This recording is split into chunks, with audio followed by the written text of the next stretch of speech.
Ha llegado el momento de escuchar la palabra de Dios. Un potente mensaje extraído de las Sagradas Escrituras. En la voz del pastor Carlos Hoyos. Vámonos con la primera, pastor.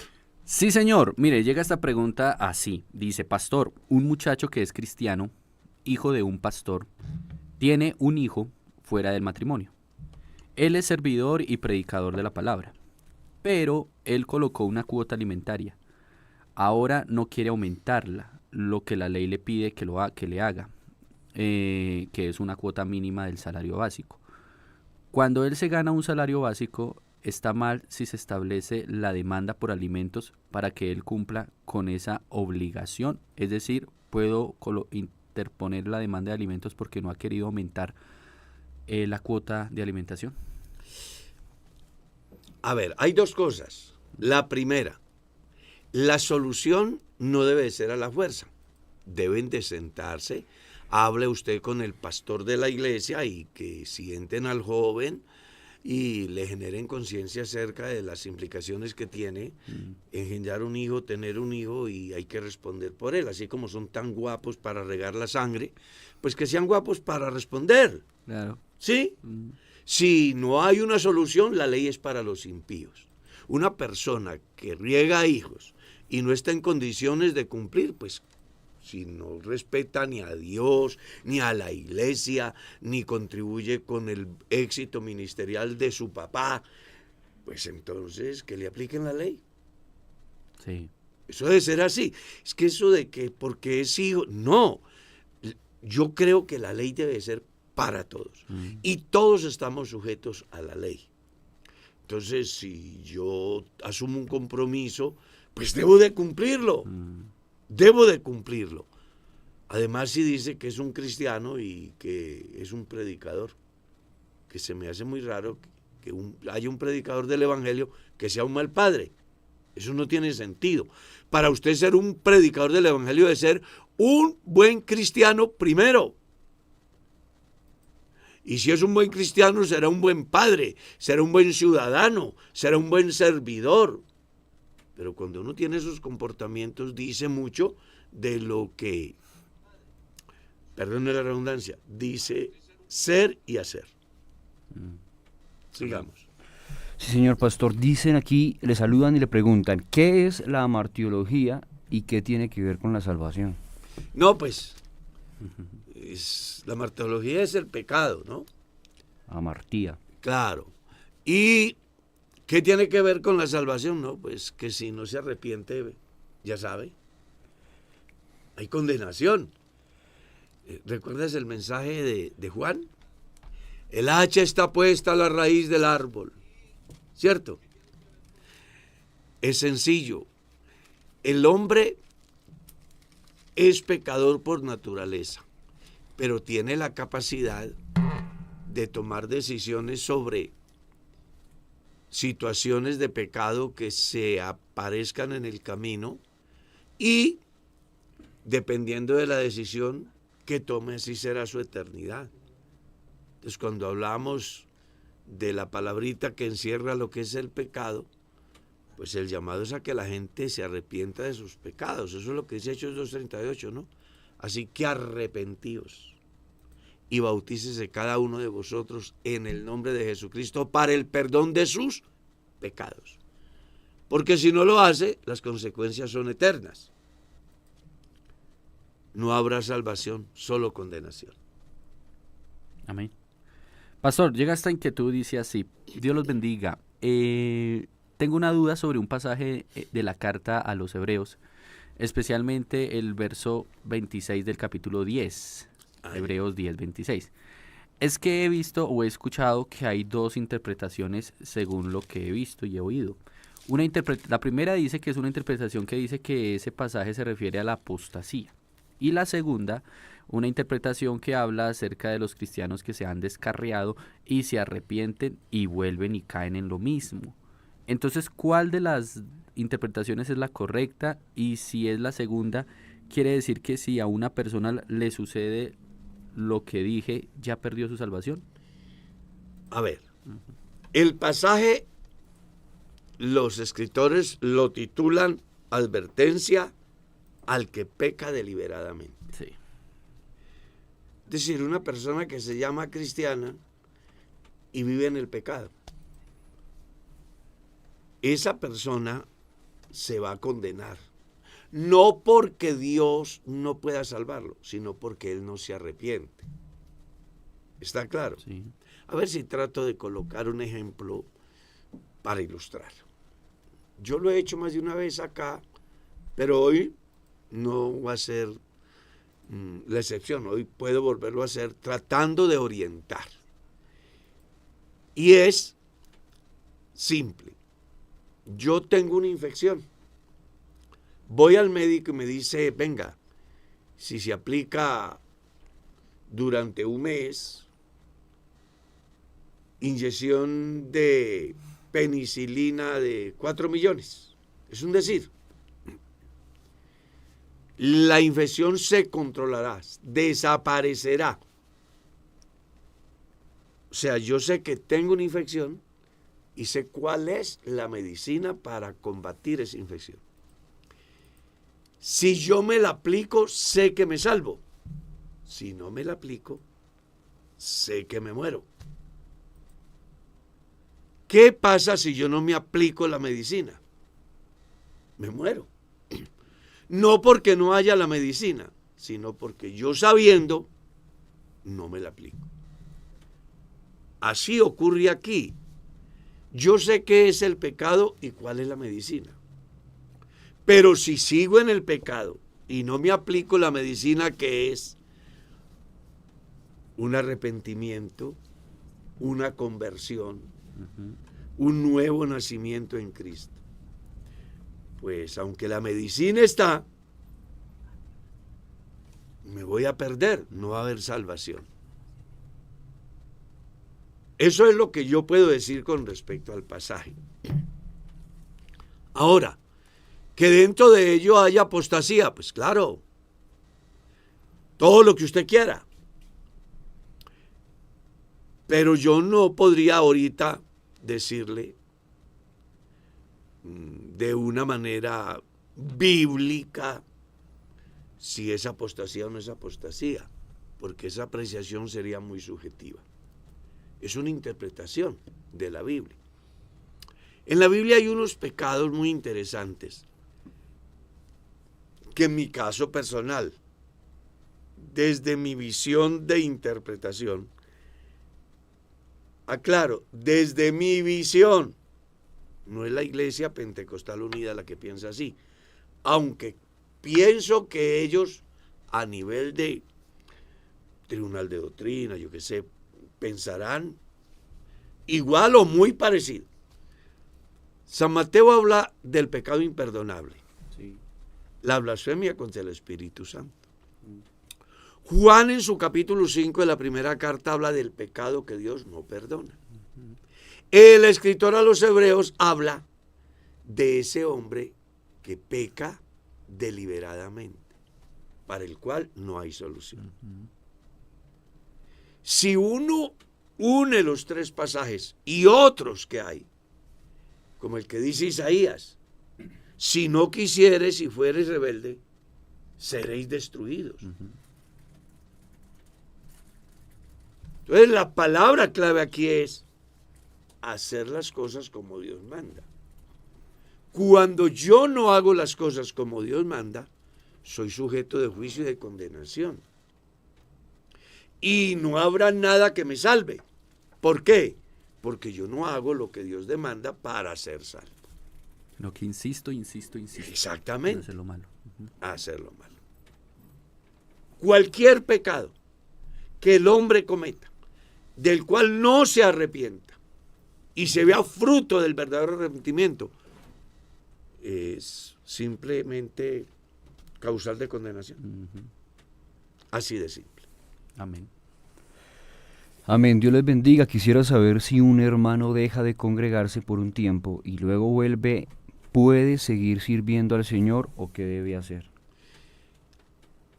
Hay causales. Yo conozco casos de hermanos que por situaciones laborales les toca desplazarse hasta de un país a otro. Donde soy pastor, hay creyentes que trabajan con multinacionales y les toca viajar de Colombia a Argentina, Centroamérica, Estados Unidos, Europa, a desempeñar sus actividades y les dicen, venga, tiene que ir a hacer un trabajo durante un mes o 2 meses.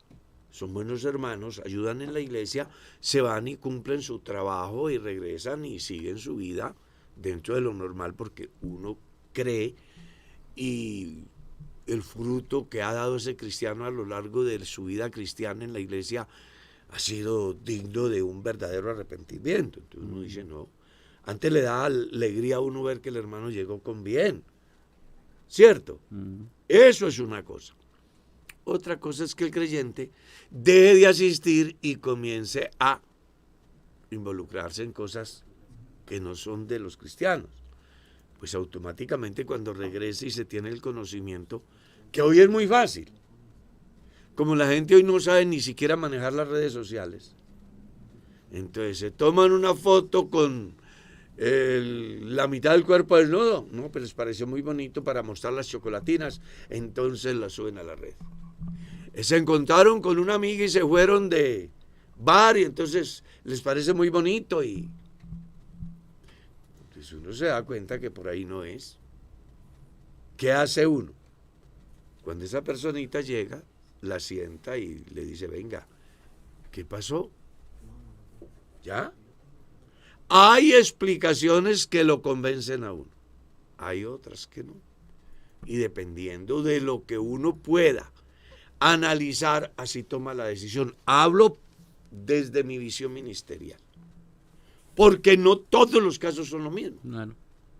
Cada caso es particular y el pastor debe tener la sabiduría suficiente para hacer un debido proceso, no sea que pretendiendo arrancar la cizaña, arranque también el trigo, porque esa persona tiene esposa, o tiene esposo, o tiene padres, o tiene hijos, y uno pues debe tener la suficiente sabiduría para analizar y mirar si amerita un llamado de atención o si de verdad requiere una disciplina.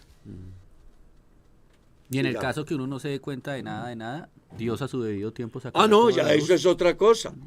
Si una persona desaparece de la iglesia por alguna circunstancia y no vuelve y un día cualquiera aparece, pues mal estaría en el pastor en una vez ya, venga, de la enseñanza, venga, mal estaría.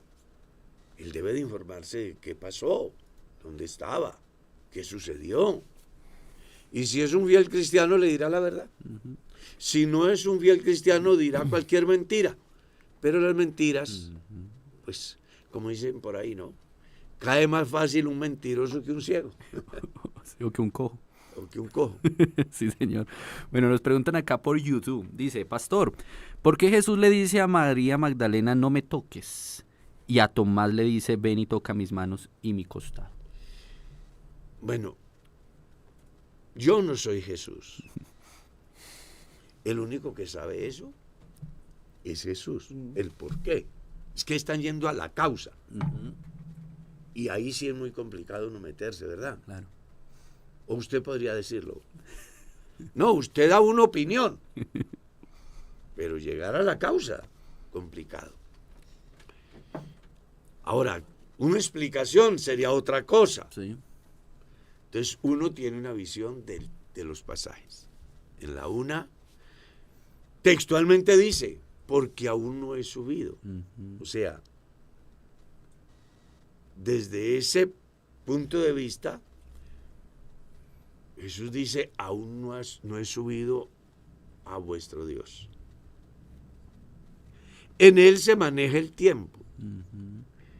Y creo que ahí es fundamental entender de que no en vano dice la Biblia que le fueron a tomar preso, a prender, pero no pudieron porque aún no había llegado su hora. No había llegado su hora, ¿cierto?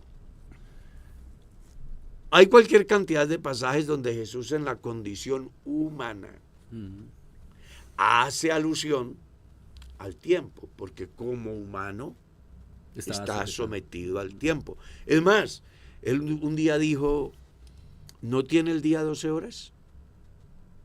Trabajad en tanto que el día dura. La noche viene cuando nadie podrá trabajar. Jesús dentro de lo humano estaba sometido al tiempo. ¿No habéis podido velar conmigo siquiera una hora?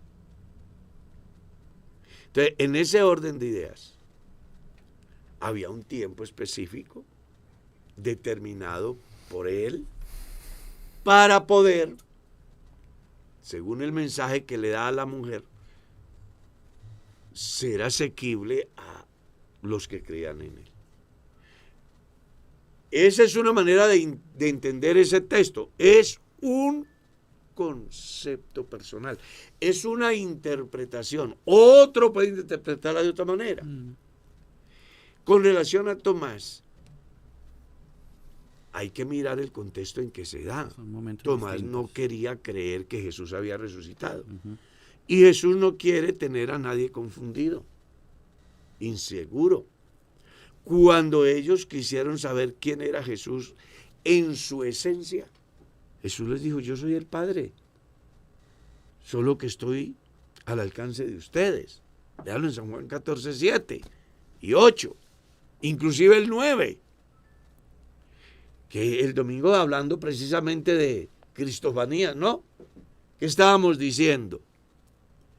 Que Jesús, a diferencia de la comparación que colocan algunos presuntos teólogos, que dicen que Jesús no es Dios, que Jesús es como la Coca-Cola, que una cosa es el líquido y otra cosa es el envase. Yo les explicaba que en Jesús es diferente, porque es que yo sí puedo decir que la Coca-Cola es una cosa y el envase es otra cosa, pero con Jesús no se puede decir así. ¿No sabéis que yo soy en el Padre y el Padre en mí? Es diferente. Entonces, es muy importante tener en cuenta el contexto en que se da. ¿Y cuál es el contexto? Bueno, Jesús ha resucitado, los discípulos están reunidos, hay incertidumbre acerca de los comentarios y de la esperanza del pueblo y de ellos mismos. Ha habido uno que ante el mensaje de que Jesús ha resucitado dice, si solo meto mi dedo en su costado, voy a creer que resucitó. Jesús dice, venga, dése cuenta que yo mismo soy. Un espíritu no tiene carne ni hueso, como vosotros veis que yo tengo. Amén. Son dos textos en contextos diferentes. Dios le bendiga, pastor. Una pregunta. En Apocalipsis 11:15 habla de nuestro Señor y de su Cristo, al igual que en otros versículos habla del Señor y el Cordero. Por favor, ¿me podría explicar?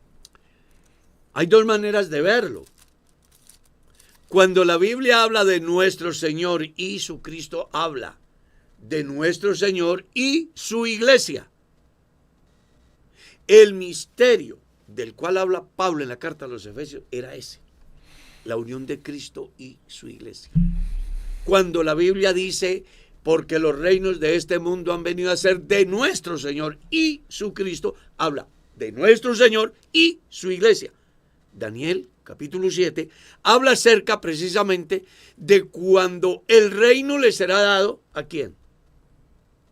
A los santos del Altísimo. Cuando lee usted la parábola de las 10 minas, encuentra que quien las multiplica tendrá autoridad sobre determinado número de ciudades.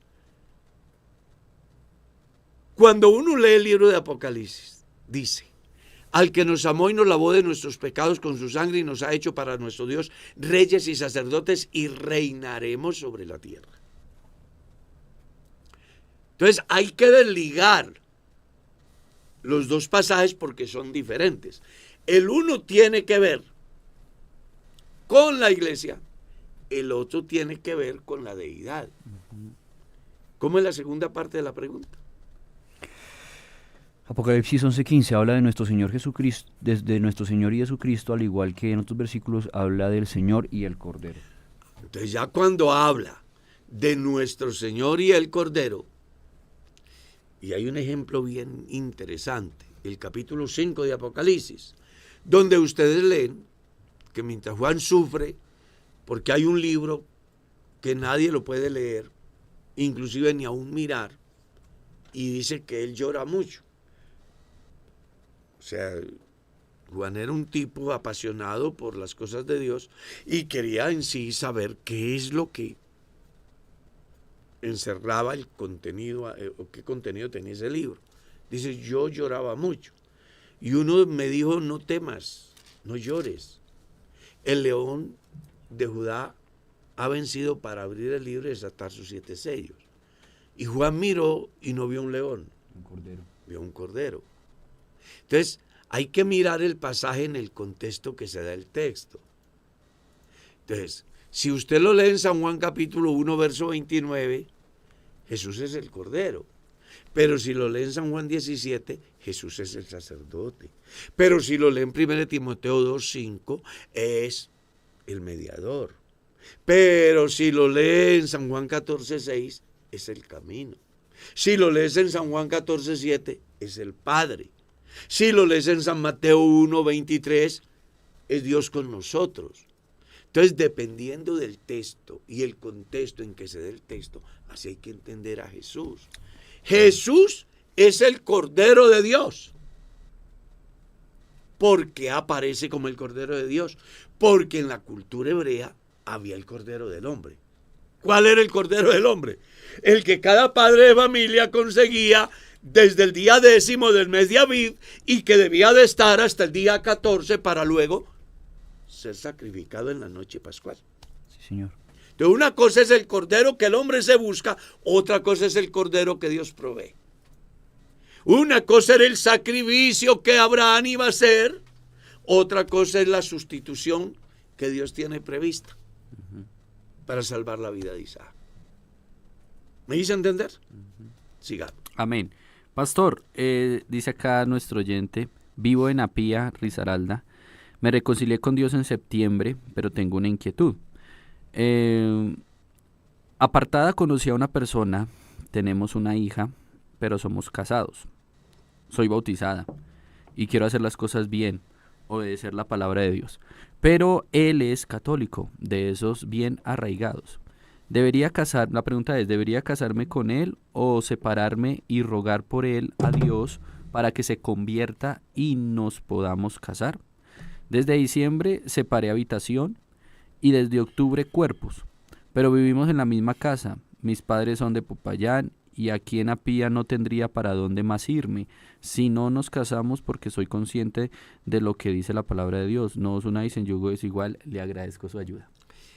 Pues a la personita, no sé, yo trato de mirar dos cosas ahí. Una, que ella es casada y no se ha divorciado. Dice, soy casada. Sí, soy casada. Y luego dice que vive con el tipo. Entonces, Sí. vamos a tratar de organizar las cosas. Si es casada con él, Si se casaban estando en el mundo. por eso, voy a tratar como de ahí, porque es que a veces las preguntas llegan como complicadas, ¿verdad? Entonces, si fuiste casada y abandonaste a tu marido o tu marido te abandonó, y después de determinado tiempo, estando apartada, te encontraste con un tipo que dices que es católico y tienes una hija con él o un hijo, has tomado la decisión de separarte de él porque pues no puedes, en razón a que ya temes a Dios. ¿Qué le recomendaría yo? Número 1, si fue casada siendo miembro de la iglesia, acuda al tribunal eclesiástico para que ellos le definan, y una vez reciba el concepto que emite el tribunal eclesiástico, inicie el proceso de divorcio para que tenga la viabilidad de casarse con el señor católico o quedarse sola. ¿Está claro? 2, si usted es casada por lo católico después de que se apartó y es casada con este señor y ahora piensa que como es inconverso y es católico refinado, perdonen la palabra, es un yugo desigual, pues eso tuvo que pensarlo desde antes de meterse con él, no ahora. Ya si está casada, hombre, Y el hombre permite convivir con ella. pues hay que creer a lo que la Escritura dice. Si una mujer tiene marido que no es creyente y éste consiente en vivir con ella, pues ella no debe de abandonarlo. Igual sucede, si él tiene mujer que no sea creyente y ella consiente en vivir con él, dice la Biblia, no lo abandone. Y hace interrogantes interesantes. Porque, ¿qué sabes tú, mujer, si harás salvo a tu marido? ¿O qué sabes tu marido, si harás salvo a tu mujer? Entonces, si no está casada con él, pero hay un matrimonio con anterioridad, ella tiene que resolver el problema primero ante el tribunal eclesiástico y legalmente, para pensar en este otro matrimonio.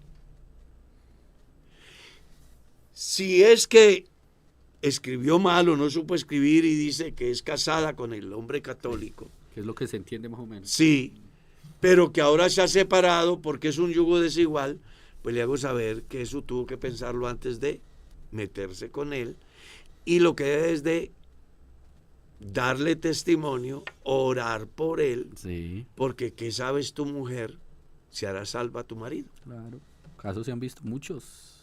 Que después de muchos años ese esposo o esa esposa inconversa aceptan al Señor. Sí, Señor. Eso es. Por el buen testimonio. Una pregunta aquí muy interesante. Buen día, Dios le bendiga. Me han dado un tema para enseñar. El tema es la palabra ejemplo de vida. ¿Cómo la puedo enfocar o si debería cambiar el título? Es tremenda, ¿no? Pues hay que mirar la palabra ejemplo de vida desde dos partes. Una si es enfocada según la Biblia y otra si es enfocada acerca de la responsabilidad que yo tengo cuando suelto una palabra. Porque por tus palabras seréis justificados y por ellas también seréis juzgados. O sea, hay dos maneras de verlo. Ahí nos dio título de predicación. ¿Ve? ¿Sí? Dependiendo de la visión que tenga en relación a la palabra llamada palabra, perdone la redundancia, pues así debe manejarse la temática. Entonces, voy a colocar dos ejemplos ahí como para tratar de ayudar en caso de que tome la decisión de hacerlo. Vamos a hablar de lo que implica hablar, la palabra. Jesús dijo, vuestro sí sea y vuestro no sea. Está hablando de la seriedad con la que una persona debe de soltar sus palabras, que implican compromiso. Un hombre le dice a una mujer, yo prometo amarte, cuidarte, estar contigo en la salud, en la enfermedad, en la abundancia, en la escasez, en todo lo que la vida da y la vida quita. Yo debo de cumplir con mi palabra. ¿Está claro? Cuando yo no cumplo con esa palabra, pues lo normal es que se piense que soy irresponsable, que me faltó lo que dicen en mi tierra, carácter, aunque dice otra palabrita diferente, pantalones, así se dice en mi tierra. Aprende a tener pantalones, que cuando uno se compromete, cumple. Entonces, si yo voy a dar una conferencia relacionada en eso, entonces yo tengo que saber de qué manera la voy a decir. Porque según mis palabras, pues va a ser el ejemplo que le voy a transmitir a los que me rodean y también a los que vienen de mí, a mis hijos, a mis nietos, yo qué sé. Pero si lo voy a manejar desde la Biblia, la palabra ejemplo de vida. Entonces ya estoy hablando de una situación que tiene que ver con la sujeción del individuo a Dios. Y yo puedo argumentarlo bajo. Dios le habló a Noé y Noé hizo las cosas como Dios le mandó. Dios le dijo a Moisés cómo construir el tabernáculo y tan pronto lo termina, dice la palabra que que como Jehová le dijo que lo hiciera, así lo hizo. Ujú. Y hay una cantidad de textos. Sed hacedores de la palabra. Porque el que mira la palabra y no la pone en práctica es como el que considera su rostro en un espejo. Ujú. ¿Cierto?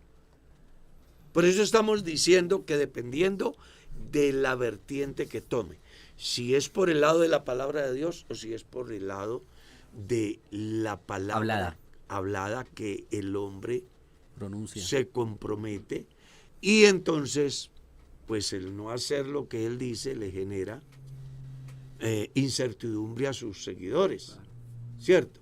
Claro, Y hay ejemplos recientes, ¿no? sí, señor. Pero no digamos. Sigamos. Ahí tiene para una serie de predicaciones al oyente o el oyente. Dice acá, hermano Carlos, nuestro oyente a través de YouTube, pastor, ¿qué son los ejidos que habla la Biblia? Gracias y Dios lo bendiga. Pues está relacionado con los cultivos de uva, y donde la gente pues tenía sus proyectos que eran de alguna manera económicos, ¿no? Yo- Que luego recogían el producto, lo llevaban al lagar, lo pisaban, y de ahí extraían el vino.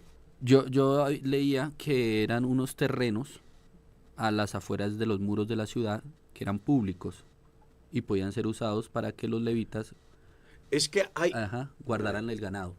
no, y hay algo más.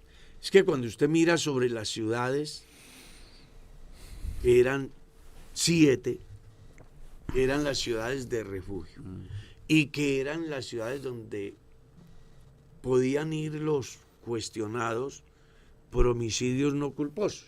Ustedes recuerdan que habían 3 clases de interpretación con respecto a los homicidios.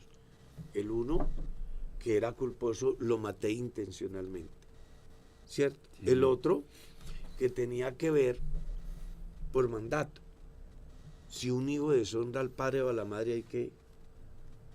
Si una persona tiene otro Dios diferente a... Si una persona no guarda el sábado, debe de ser... Esas muertes eran por mandato. Pero había otro que era por accidente.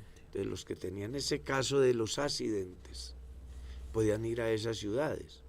Y los levitas tenían, como no tenían heredad, ni podían hacer otra cosa diferente, entonces ahí es donde viene a encajar el pasaje o la inquietud de la persona que está mandando.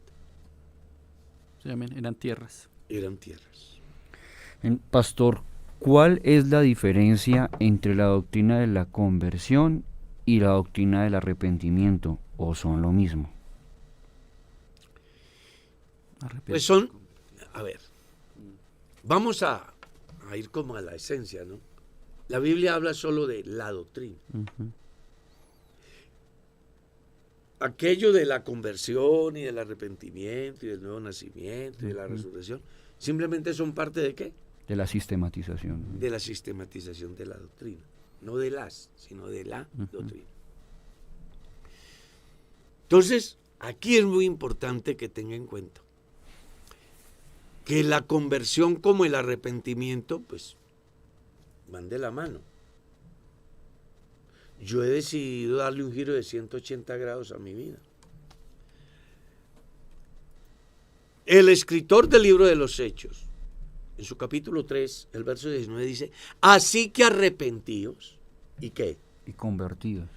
Haciendo de alguna manera que esas dos palabras vayan muy de la mano.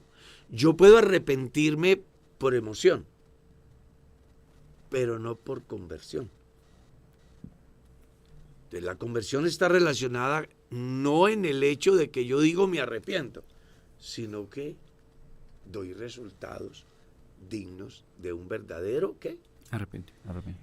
Cuando Juan vino, había cualquier cantidad de gente que creía el mensaje de Juan. Venían por multitudes. ¿Y qué les decía él? Que dieran frutos de un... Oh generación de víboras, ¿quién os enseñó a huir de la ira venidera? Haced frutos dignos de un verdadero arrepentimiento. O sea, la conversión es el resultado de un genuino arrepentimiento. Y por eso Lucas dice que hay que arrepentirse y convertirse. Hay muchos que se arrepienten pero no se convierten.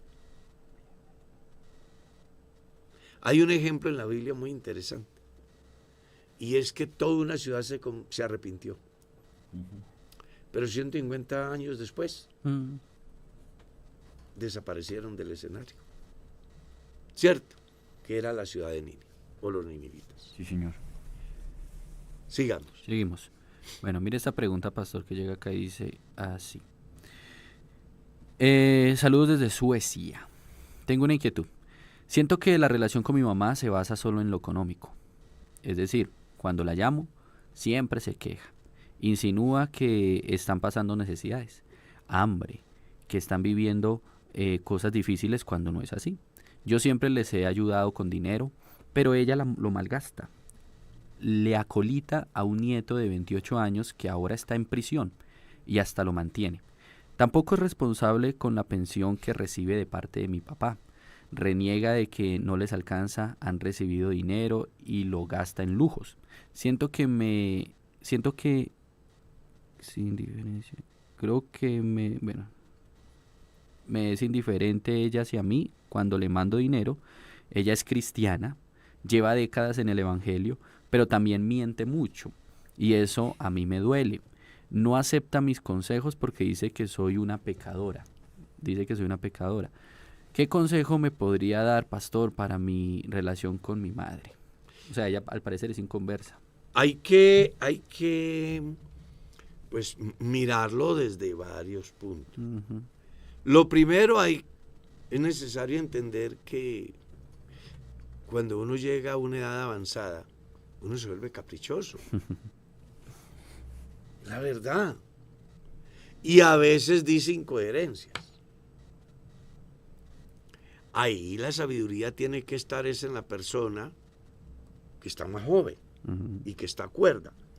Entonces, si mi mamá tiene una pensión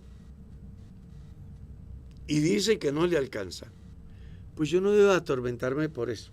Si puedo ayudarla, es apenas mi deber. La Biblia dice, honra a tu padre y a tu madre. No dice si es cansona, no la ayude, si es muy cuerda, si la... No. Honra a tu padre y a tu madre. ¿Está claro? Sí. Algunas veces mis hijos, yo no necesito que ellos me den. Antes yo debería de darle a ellos. Sin embargo, han habido momentos donde me dicen, papi, vea, es que yo quiero regalarle estos 50,000 pesitos. Lo han hecho conmigo mis hijos. La pregunta es, ¿yo lo necesito? ¿No tengo nada que ver en casa? ¿Estoy mal de vestimenta? ¿O qué? No, Dios me ha provisto. Pero es un deber de los hijos honrar a sus padres para que les vaya bien y sean de larga vida sobre la tierra. Uh-huh.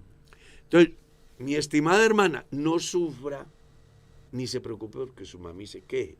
Independientemente de que le alcance o no le alcance, es un deber de los hijos honrar a sus padres. Y es un deber del cristiano poner en práctica lo que dijo Salomón. Honra del hombre es pasar por altos las ofensas.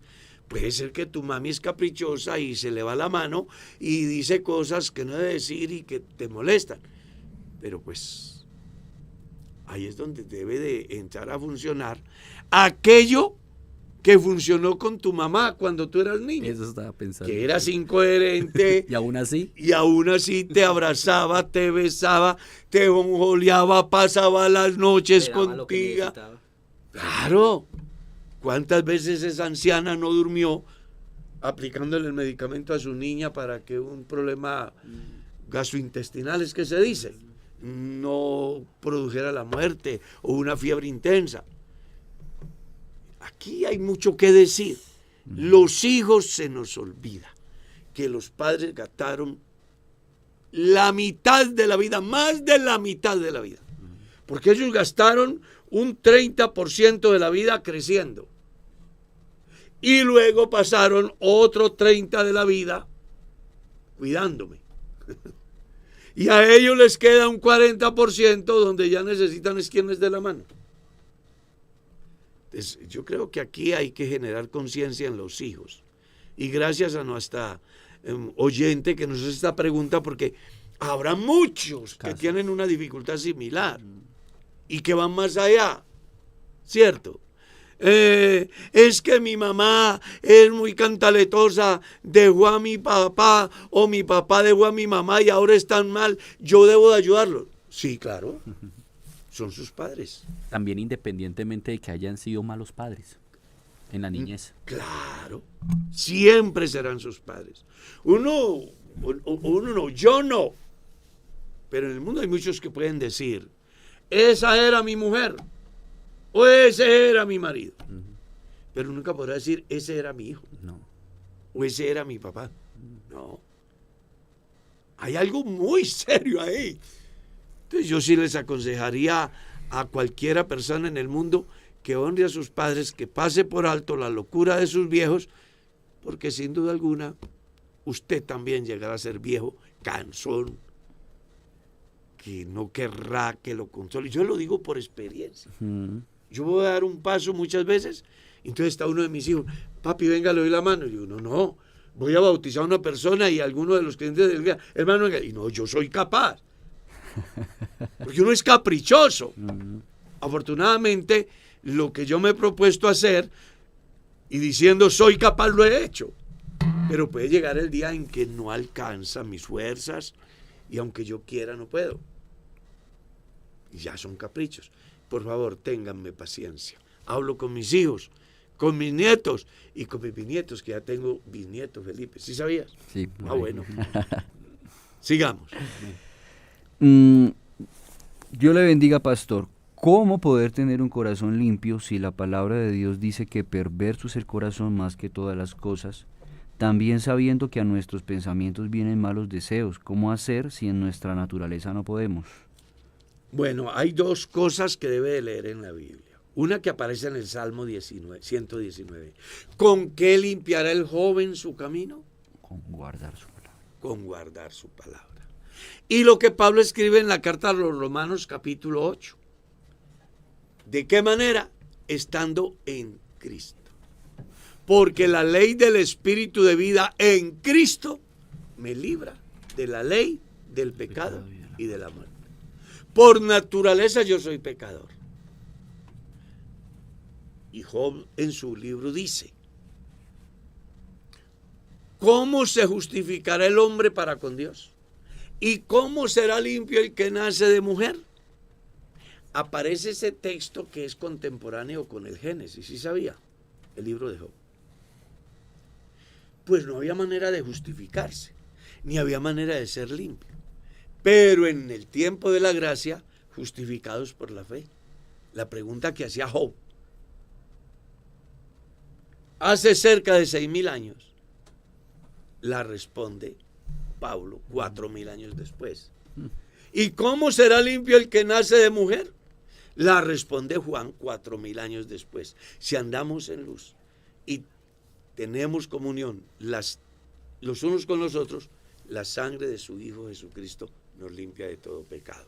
¿Y cómo lograr permanecer limpio? Estando en Cristo. Porque la ley del Espíritu de vida en Cristo me libra de la ley del pecado y de la muerte. Amén. Mire esa pregunta, pastor, su opinión. Pastor, ¿qué opina al respecto? Buenos días. En la iglesia en la que asisto, cuando hacen eventos y hay que pagar, pero el problema es cuando uno no puede ir al evento, pero aún así toca pagar ese dinero. ¿Qué piensa usted al respecto? ¿Está bien que sin uno poder ir tenga que dar el dinero? Lo primero es que en la iglesia no se debe hacer absolutamente nada donde las personas tengan que pagar. O sea, todo lo que la iglesia ofrece como institución es totalmente gratuito. Eso hay que darle claro a la gente. Si existe un programa diferente a algo de lo institucional, ejemplo, van a hacer un concierto en el Coliseo El Salitre. ¿Sí? Hay un coliseo que llama El Salitre. En un lugar externo al salón. Sí, por eso. Sí, hay un lugar llamado El Salitre. Entonces, vienen, yo qué sé, los hermanos Devia. Y la boleta para poder ingresar vale 50,000 pesos. y usted compra la boleta y no puede ir, pues es apenas justo de que no le devuelvan a usted su plata, porque ellos en razón a ese presupuesto fue que alquilaron Exacto. el escenario Suplieron todo. y suplieron los gastos, todo lo de logística. Sonido y todo. Entonces hay dos maneras, o sea, son dos cosas diferentes. Si hoy vienen los hermanos de Vía a la iglesia del Boyacá Real, no se debe cobrar porque ellos vengan. Para entrar. No puede. Es más, la iglesia lo prohíbe. Está prohibido. Está prohibido. Pero si esos mismos hermanos de Vía, hay un manager, es que se llama, Sí. dice, quiero traerlos para reunir a todos los creyentes en Bogotá y voy a alquilar el Coliseo Movistar Arena. Arenas. Sí. Movistar Arenas o Claro Arenas, no sé. Sí, sí. Pues ese manager tiene que hacer una inversión Millonaria. impresionante y lo hace basado en la boleta que vende. Y si usted la compra y no va, pues apenas lo normal es que no le devuelvan la plata. Claro, porque no fue. Eso es lo normal. Pero hay que establecer la diferencia. Quede claro, ninguna actividad de la Iglesia Pentecostal Unida de Colombia se puede cobrar cuando se trata de la institucionalidad. ¿Está claro? Sí, amén. Muy claro. Felipe. Así es. Pastor, Dios lo bendiga. Tengo una amiga que es una hermana de la iglesia que se va a casar ahora en febrero para no meter al niño en el matrimonio porque el novio de ella dice, según, que la abuela lo obligó a registrar un niño que no es de él, pero es del hermano de él. Pero él está de viaje en un enredo porque no se supone, porque hasta la mamá dice, puede registrar su hijo sola. De verdad no sé qué consejo le puede dar y me preocupa porque el matrimonio es para toda la vida. Es un enredo, todo Está raro. enredado, sí, pastor. Bueno, lo que ¿Cómo así? yo alcanzo a entender es que obligaron a un hombre a que registrara a un niño a su nombre, aunque era de su hermano. No, eso no fue que lo obligaron, él quiso. Bueno, no dice sé, que ahí No, dice. no, sí. No, está bien que usted esté leyendo. Pues yo estoy respondiendo con la razón. Le hago una pregunta. ¿Lo obligo a usted a que registre un hijo mío? Y si usted tiene la capacidad de registrarlo, ¿es porque es niño o es mayor de edad? Mayor de edad. Y si es mayor de edad, usted es responsable. Así que si usted lo registra a su nombre, usted sabía lo que estaba haciendo. Nadie lo llevó allá con una cadena y mejor. No, es que vea, este es el hijo, este es tu sobrino, pero lo vas a registrar como tu hijo. Eso no pasó. Él quiso registrarlo. Ahora, que si tiene problemas para casarse por eso, la novia dice que no se casa, ¿ok? ¿Qué es lo que dice la novia? Que parece ser que la persona que registró el niño a su nombre es el que se va a casar. Por eso, y la novia le ve problema a eso. Aquí no menciona eso. Entonces, ¿cuál es el problema? Es que el único problema es que la novia viera problema. Que porque el Estoy papá del leyendo. bebé está A en un menos leito de un que él problema. ahorita quiera renunciar Sí, exacto. a ser el papá. Mentira, sí, porque dice ahora en febrero, para no meter el niño en el matrimonio, porque dice, según... Ah, claro, es que hay, Sí, hay sí, una sí. consecuencia Sí, legal. Sí, señor. ¿Qué hacer? Pues si yo fuera ella, si el padre del niño le ve problema al hijo, pues yo no me metería, ¿no? Porque si uno es capaz de negar un hijo, claro, hijo no, padre no es el que engendra, es el que cría, el que cuida, el que está pendiente de todo. Quien engendre hijos están a montones. Imagine que Bienestar Familiar en Colombia tiene más de 500,000 de niños sin padre y sin madre. Y aparece en la publicidad, los niños buscan su hogar. Sí. ¿Lo han visto? Sí, señor. O sea, quien engendra hay mucho. Mm. El problema es que no hay quien cuide. Entonces, si usted se hizo responsable, independientemente de que sea su hijo o no, y lo ha traído hasta aquí, no se avergüence, pague el precio.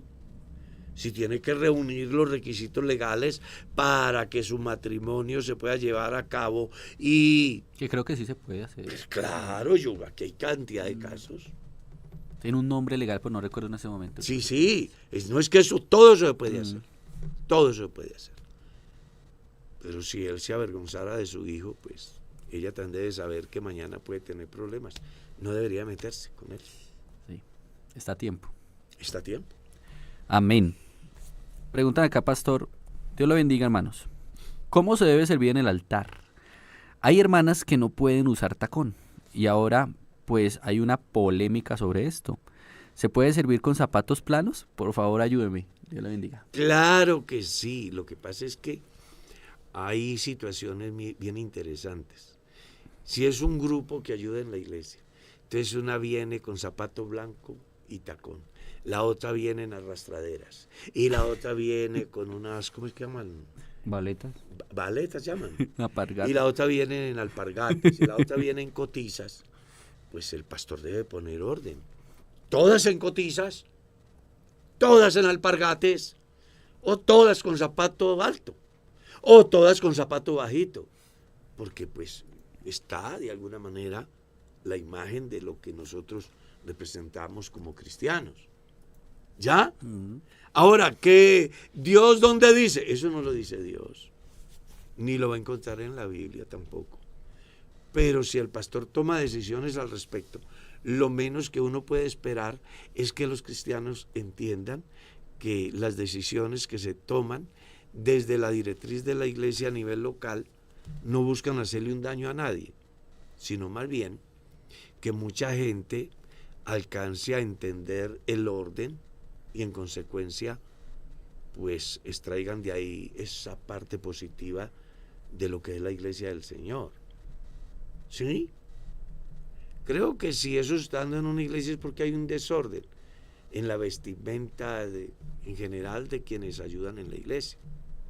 Yo mismo aquí, en el Boyacá Real, le he dicho a determinado creyente, hermano, usted es un hombre que sirve a Dios, que estás aquí en el altar, ¿cómo vienes así? Pues que vaya así al concierto de Carlos Vives, ¿cierto? Que puede ir hasta sin camisa. Pero si uno viene a rendirle culto a Dios, a servir a Dios, ¿por qué no se viste elegantemente?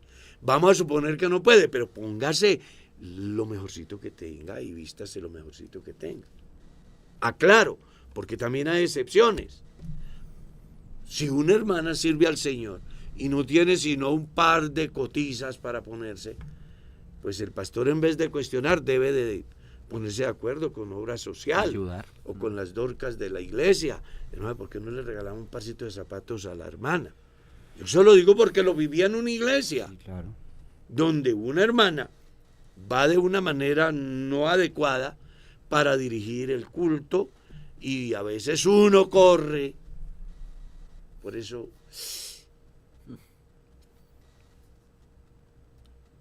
ser pastor es muy delicado, porque uno puede hacerle un daño a una persona por la forma como ve las cosas de momento sin ir a la causa.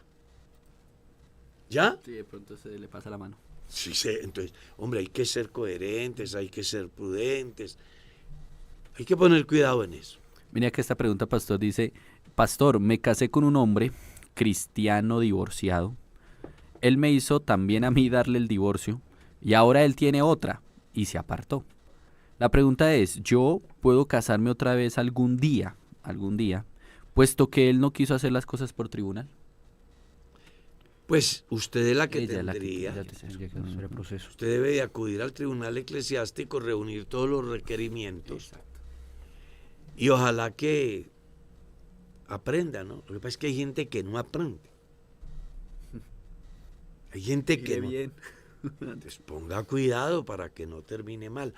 Y también mírese a sí mismo, Sí, también. porque casi siempre, pues, nadie pelea solo.